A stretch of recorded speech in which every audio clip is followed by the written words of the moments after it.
Oops, teka mga kakosa. Baka naghahanap kayo ng empty bottle. Yung lalagyanan ng medicine o capsule. Ayan po mga kakosa. Meron po tayong empty bottle dyan. O, ito po mga kakosa. Umorder po ako rito sa store na ito. Marami po akong binili mga kakosa kasi paglalagyan ko ito ng mga herbal capsule.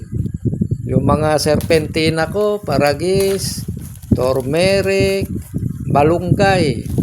Kinakapsul ko yan at dito ko nilalagay yan mga kakosa. Ayan, tingnan nyo. Napakalinis. Kumpleto pa yung pagkapadala nila sa akin. Kung gusto nyo nito mga kakosa, check out na. Napakaganda nito, napakatibay. Tingnan nyo naman, oh, napakaganda. Check out na mga kakosa.